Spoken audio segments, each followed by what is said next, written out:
3-4 суретті қалай жасауға болады? Ол үшін міне мынау екінші тұрған, яғни суретті бірінші қиып аламыз. Қазір мен басқасын қиып көрсетейін. Міне сайыздайды деп тұр. Мынау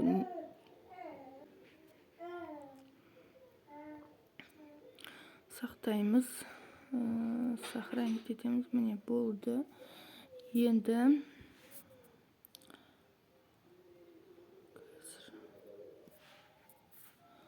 бұдан шығамыз да, фото на документы дегенді басамыз.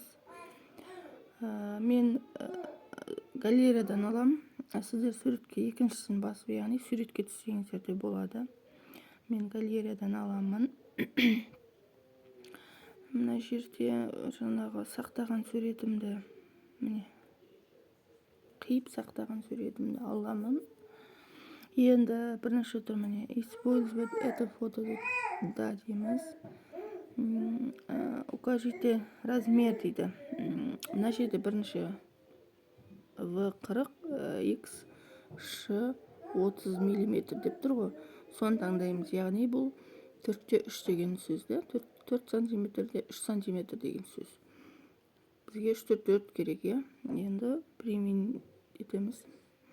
Мына суретті мына жерге бүйтіп өзімізге керекті несін дұрыстап, мына 4 бұрыштың ішіне міне осылай завершить етеміз. Сосын мына жерде коррекция, яғни яркость деген ағартамыз бетін.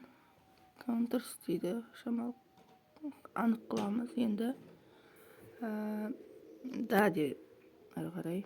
Енді алдыңғы істегенім өшіре салайын. Мына жерде сіздерге егер бір қана сурет керек болса, мына жерде бір лист деп шығарасыздар. Мен енді бір жерде 6 шығарып көрейін. 6. Енді мына ең астында только фото дегенді басамыз, яғни жазудың керегі жоқ бізге. Сосын мына жерде тұрған, суреттің үстінде тұрған, міне 4 бұрыштың ішінде 2-4 бұрыш тұр ғой, соның үстіне баса береміз. Сол кезде суреттердің формасын, яғни қалай шығару керектігін, өздеріңізге қай түрі ұнайды, соны басып шығарасыздар. Міне мен осылай шығарайын. Енді следующий дегенді басамыз. Міне көрдіңіздер ме, осылай. Енді сохранить дейміз, болды.